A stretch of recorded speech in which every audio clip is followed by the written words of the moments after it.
अस्सलाम वालेकुम स्टूडेंट्स, कैसे हैं आप? सब खैरियत से? अल्लाह आपको हमेशा खुश रखे और कामयाबी अता फरमाए। तू शाहीन है, परवाज़ है काम तेरा, तेरे सामने आसमान और भी हैं। I am a physics teacher and my name is Asreem Saad. आज का टॉपिक है time period of simple pendulum. Let's get started. आपको एक बहुत ही इंपॉर्टेंट इन्फॉर्मेशन बताऊंगी आज के टॉपिक के बारे में कि motion of a simple pendulum. Motion of a simple pendulum example किसकी है? ये एग्जाम्पल है सिंपल हार्मोनिक मोशन की। सिंपल हार्मोनिक मोशन को मैं अपनी प्रीवियस वीडियो में डिटेल के साथ बता चुकी हूँ, लेकिन इस वीडियो में भी मैं डिस्कस करूँगी। बोर्ड में ये टॉपिक बहुत ज़्यादा इंपॉर्टेंट है और आता बहुत ज़्यादा है। एज अ लॉन्ग क्वेश्चन आता है। इस लॉन्ग क्वेश्चन में सबसे पहले आप सिंपल हार्मोनिक मोशन को डिस्क्राइब करते हैं, उसके बाद आप मोशन ऑफ सिंपल पेंडुलम को डिस्क्राइब करते हैं। ये क्वेश्चन बहुत दफ़ा पेपर में आ चुका है, लेकिन बहुत सारे क्वेश्चन मुझसे पूछते हैं कि मिस इमसाद, हमने टॉपिक पूरा लिखा है लेकिन हमारे मार्क्स डिडक्ट हो रहे हैं, हमारे मार्क्स पूरे नहीं आ रहे। तो बच्चे क्या उसके अंदर मिस्टेक्स करते हैं। वो क्या करते हैं कि पेपर प्रेजेंटेशन उनकी अच्छी नहीं होती। लाहौर बोर्ड में पेपर प्रेजेंटेशन अच्छी होना बहुत ज़रूरी है। आपकी प्रॉपर हेडिंग्स होना बहुत ज़रूरी है। हैंड राइटिंग का अच्छा होना भी बहुत ज़रूरी है। तैयारी के साथ साथ आप अपनी हैंड राइटिंग पे फोकस करें, पेपर प्रेजेंटेशन पे फोकस करें और हेडिंग्स बनाएं। कैसे हेडिंग्स बनाई जाती हैं? Definition of simple harmonic motion. Simple harmonic motion occurs when the net force is directly proportional to the displacement from the mean position, and it is always directed towards the mean position. मिसाल के तौर पे हमारे पास एक ball है। Ball इसको एक string के साथ अटैच कर दिया और स्ट्रिंग का दूसरा एंड को किसी भी स्पॉट के साथ फिक्स कर दिया। अब हमारी बॉल लटक रही है। अब वो मूव नहीं कर रही, means no motion. No motion means rest position. तो जैसे ही हमने इसके ऊपर फोर्स लगाई, इसकी पोजीशन को चेंज कर दिया।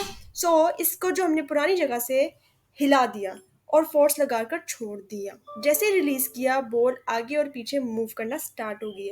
इसका आगे और पीछे मूव करना, एक फिक्स पॉइंट के इर्द गिर्द मूव करना कहलाता है ऑसिलेशन या वाइब्रेशन।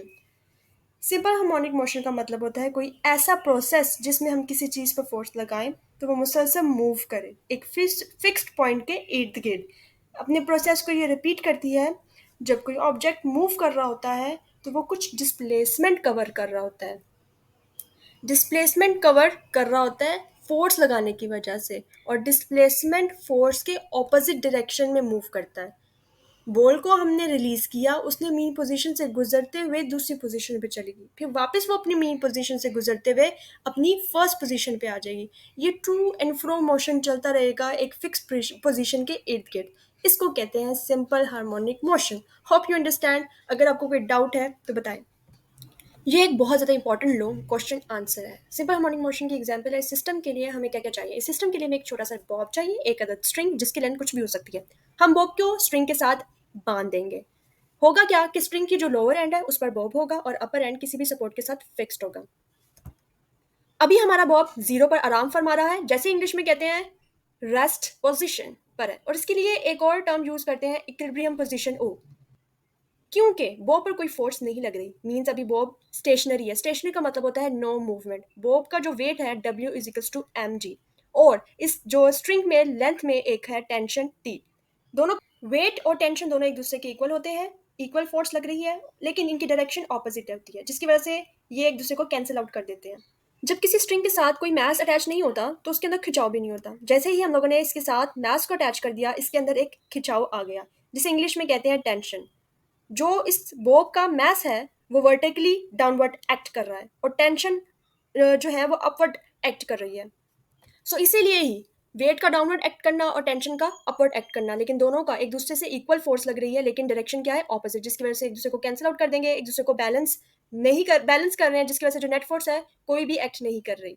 जो यहाँ पे नेट फोर्स है वो क्या होगी? जीरो, और जो वेट होगा वो इक्वल होगा टेंशन के। अब हम बॉब को फोर्स अप्लाई करेंगे और उसको पीछे की तरफ ले आएंगे। हमने फोर्स पीछे की लाने में लगाई, जिस जगह पर लेकर आए उसे कहते हैं एक्सट्रीम पोजीशन ए। हम बॉब को पोजीशन ओ से पोजीशन ए तक ले जाते हैं और कुछ डिस्प्लेसमेंट, जिसे हम कहते हैं एंगुलर डिस्प्लेसमेंट, कवर कर दिया, जिसे कहते हैं थीटा।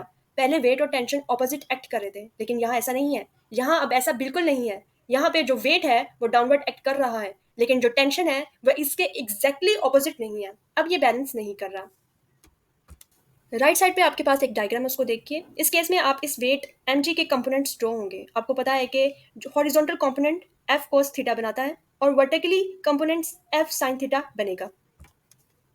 थीटा हमेशा बेस और हाइपोटेनस के दरमियान में होता है। थीटा के जो ऑपोजिट साइड पे हमेशा हमेशा क्या होगा, थीटा के ऑपोजिट साइड पे परपेंडिकुलर।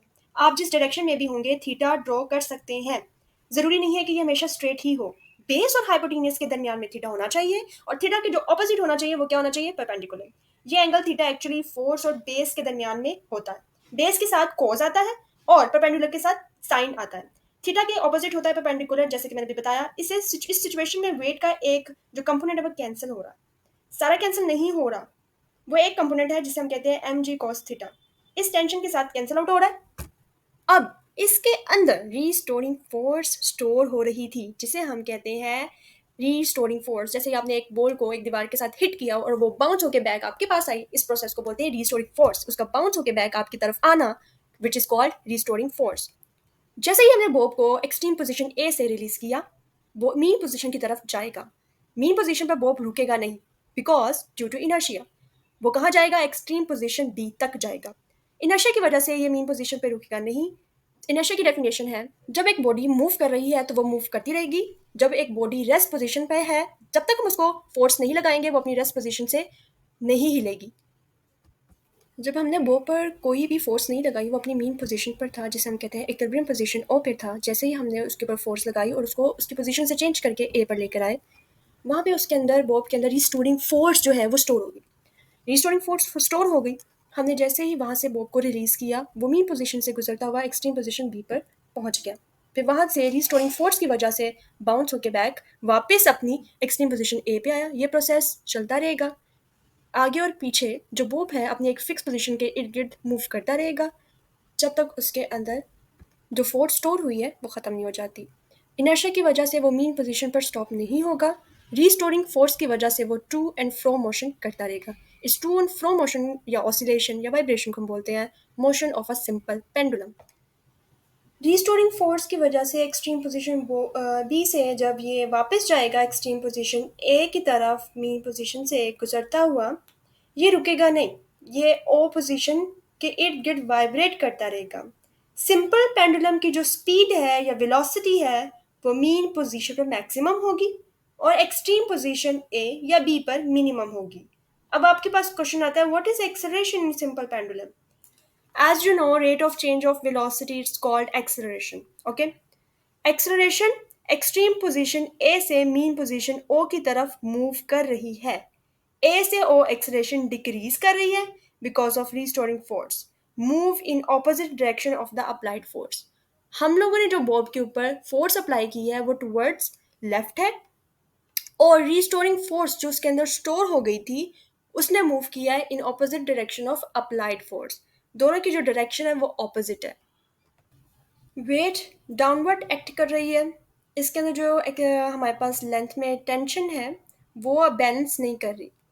इस केस में आप इस वेट mg के जो कंपोनेंट्स ड्रॉ होंगे, आपको पता है कि components horizontal f cos theta होता है, वर्टिकली f केस में हमारे पास बनेगा tension equals to mg cos theta. Tension हमारे पास वेट के इक्वल नहीं होगी बल्कि टेंशन इक्वल होगी mg cos थीटा के। इसका एक कंपोनेंट टेंशन के इक्वल हो रहा है। t is equals to mg। यहाँ पे हम थीटा को इक्वल करते हैं x ओवर l। थीटा को हमने इक्वल कर दिया x ओवर l के। t टेंशन जो है हमारे पास वो है mg cos थीटा। थीटा की हम लोगों ने वैल्यू पुट की x over l। f equals to minus mg x over l because tension we know that equals to force. Force की हम लोगों ने वैल्यू लिखी माइनस के x equals to minus mg x over l। X x cut गए, negative signs कट गए, tension किसके इक्वल आ गई, 2 पाई। हमें पता है कि जो सिंपल हार्मोनिक मोशन का जो टाइम पीरियड है वो किसके इक्वल होता है। Time period of simple harmonic motion equals to 2 pi under root m over k। हम लोगों ने यहाँ पे k की वैल्यू पुट की है। k की क्या वैल्यू आई है हमारे पास, mg ओवर l। हम लोगों ने वो वैल्यूज पुट की है। m जो है कैंसिल आउट हो गया है। हमारे पास यहाँ पे आ गया time period of simple pendulum which is t equals to 2 pi under root l over g। इस टाइम पीरियड से हमें पता चला है ऑफ सिंपल पेंडुलम कि जो time period of simple pendulum है does not depend upon the mass, it depends upon the length. It is very very important MCQs. This is the important features of simple harmonic motion. हम लोगों को पता है a body executing simple harmonic motion always vibrates about a fix position. Simple harmonic motion के process में क्या होता है कि एक बॉडी अपने फिक्स पोजीशन के इर्द गिर्द ही मूव करती है। वेलोसिटी अपनी मीन पोजीशन पर सबसे ज़्यादा होती है, मतलब कि मैक्सिमम होती है, और एक्सट्रीम पोजीशन ए पर या बी पर सबसे मिनिमम होती है। अब जो आपकी वेलोसिटी है एक्सट्रीम पोजीशन पर ज़्यादा कम होती है और ये बढ़ती जा रही है, बढ़ती जा रही है, बढ़ती जा रही है, मीन पोजीशन पर मैक्सिमम होगी। सो आपको पता है rate of change of velocity is called acceleration. तो इसी तरीके से कहा जाता है जो एक्सेलरेशन है वो एक्सट्रीम पोजीशन से मीन पोजीशन की तरफ इंक्रीज हो रही है। So it's acceleration is always directed towards the mean position and the acceleration is always directly proportional to the displacement from the mean position. Acceleration will be zero at mean position and will be maximum at extreme position. और आपकी जो displacement है वो extreme position पर सबसे ज़्यादा होती है। डिस्प्लेसमेंट ज़्यादा है तो मतलब एक्सेलरेशन भी ज़्यादा है। मीन पोजीशन पर आपकी जो डिस्प्लेसमेंट है वो ज़ीरो होती है और एक्सेलरेशन भी ज़ीरो होगी। एंड अभी मैंने कहा कि it's velocity is maximum at the mean position and zero at the extreme position both A and B. एक बॉडी का अपने मीन पोजीशन से इर्द गिर्द मूव करना उसको कहते हैं वाइब्रेट करना। एक कंप्लीट जो राउंड है उसका अपने मीन पोजीशन से एक्सट्रीम पोजीशन पर जाना, वहाँ से स्टार्ट होता है आपका फर्स्ट साइकिल। वहाँ से रिलीज हुआ बॉब, देन वो गया एक्सट्रीम पोजीशन बी तक, फिर बी से जब वो वापस ए तक आया उसने अपना एक कंप्लीट राउंड किया। इसको कहते हैं वाइब्रेशन। और ये एक कंप्लीट जो वाइब्रेशन है उसमें कितना टाइम लगा है उसे कहते हैं टाइम पीरियड। वो कितनी दफ़ा वहाँ से एक्सट्रीम पोजीशन ए से वापस एक्सट्रीम पोजीशन ए पर आया है, वो जितने नंबर ऑफ वाइब्रेशंस होंगी उसे कहती हैं फ्रीक्वेंसी। एम्पलीट्यूड कहते हैं कि एक जो बॉडी है हमने उसके अंदर फोर्स अप्लाई की है, जितनी ज़्यादा फोर्स अप्लाई करेंगे उतना ही ज़्यादा वो डिस्प्लेसमेंट को कवर करेगी। Maximum displacement of a vibrating body it's called amplitude. The number of vibrations of a vibrating body in 1 second is called frequency. The time taken by a vibrating body to complete one vibration is called time period, and one complete round trip of a vibrating body about its mean position is called one vibration. Hope you understand. अगर आपको कोई doubt है तो comments में बताएं, मैं आपके questions का रिप्लाई दूंगी। खुश रहिए, अपना बहुत सारा ख्याल रखें, खुशियाँ तकसीम करें, प्यार बांटें। अल्लाह हाफिज़। तू शहीन है, परवाज़ है काम तेरा, तेरे सामने आसमान और भी हैं।